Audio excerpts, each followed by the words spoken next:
ketika ini sudah disetujui oleh seluruh fraksi di DPR, tapi tetap tidak ada kelanjutannya begitu. Anda menilai tantangannya sebesar apa sih hingga RUU ini bisa disahkan? Apakah akan terpentok dengan banyak kepentingan politik menurut Anda?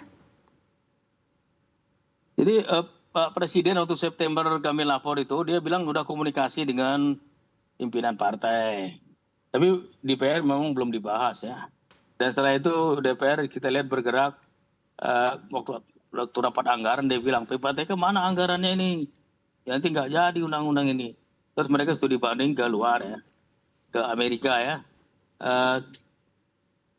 Selanjutnya bagaimana potensi pengesahan? Sebenarnya kalau dilihat timingnya, sekarang udah selesai pemilu kan.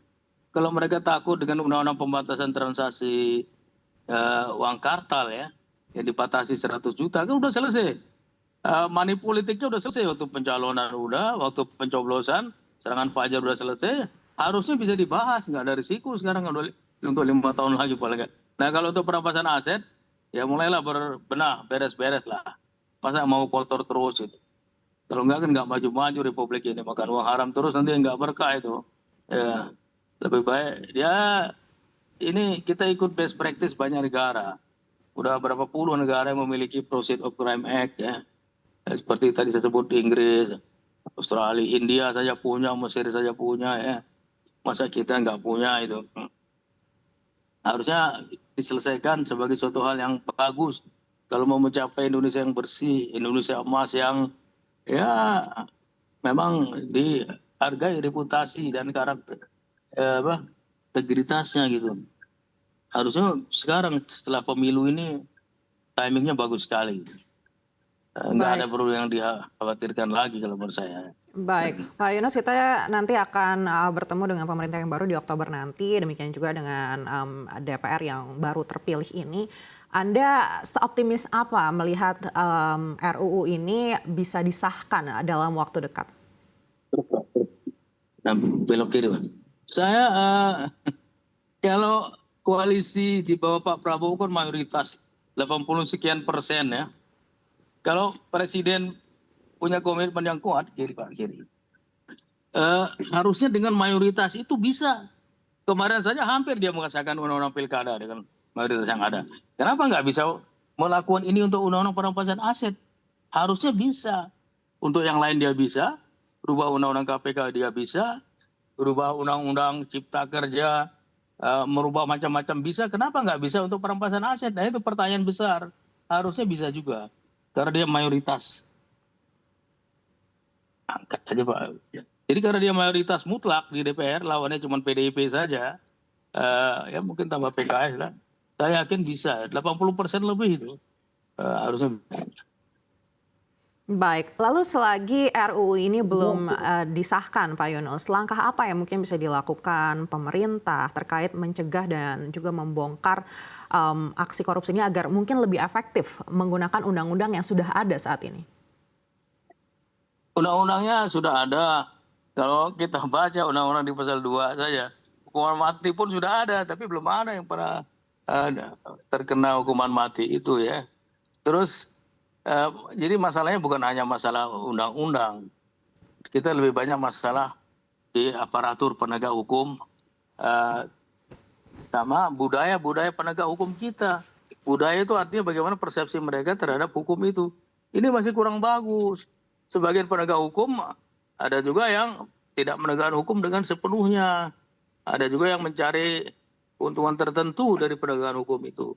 Nah, jadi di samping membersihkan aturan diperbaiki, orang-orangnya juga dibuat bagus integritasnya, kemudian sistemnya juga. Kalau enggak, waduh, capek kita. Jadi misalnya lembaga pengelola aset kejaksaan bolehlah. Tapi tolong dibuat secara transparan, online, semua tahu siapa yang bertanggung jawab dan apa yang dikelola. Misalnya perubasan rumah penitipan barang rampasan sitaan di bawah kehakiman harus tahu, DJKN, Kekayaan Negara, Direktur Jenderal harus tahu juga.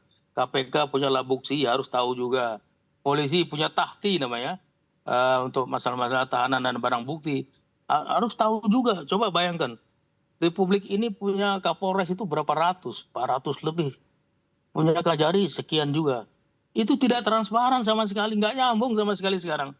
Jadi gimana cara kontrolnya kalau nggak pakai transparansi yang online gitu? Susah. Kita nggak bisa percaya pada orang, harus pada sistem. Karena kalau sistemnya bagus, orang jadi jujur, nggak bisa macam-macam. Tapi kalau sistemnya buruk, orang yang nggak ada niat pun lihat kesempatan jadi mau juga gitu. Nah, sistem itu penting.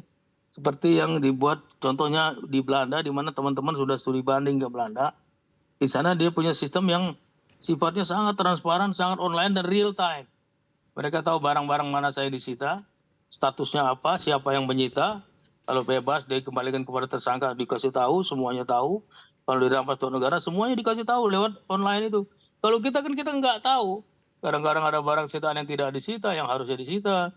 Ada yang harusnya katakanlah nggak disita, bisa macam-macam prakteknya itu. Tergantung improvisasi teman-teman di lapangan itu. Nah ini harus diperbaiki karena banyak sekali potensi keuangan negara yang dirugikan. Kalau itu dikelola dengan baik maka bukan nggak mungkin dari aset recovery ini menjadi profit center. Jadi sumber baru membayar kegiatan-kegiatan penegakan hukum. Kalau selama ini kan berat di ongkos kita. Penegakan hukum banyak sekali biayanya, sementara hasilnya diperoleh sangat-sangat sedikit. Itu yang juga harus kita atasi. Jangan berat di ongkos saja, negara tekor terus oleh koruptor-koruptor Baik. sementara yang dikembalikan tidak banyak.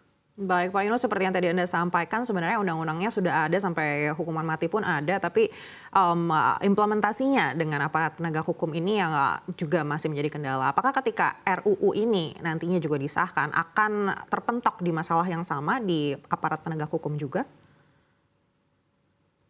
Bisa juga, jadi memang selain substansi, ada aparatur, ada budaya-budaya hukum mereka ya. Justru yang menentukan tuh culture, sikap, karakter, moralitas dari penegak hukum itu. Disitulah yang paling menentukan hukum itu jalan apa enggak. Aturan boleh baik, aparat boleh katakanlah di training punya kompetensi, tapi kalau tidak ada katakanlah kejujuran ya, kemudian mereka ikut bermain ya nggak jalan hukum itu.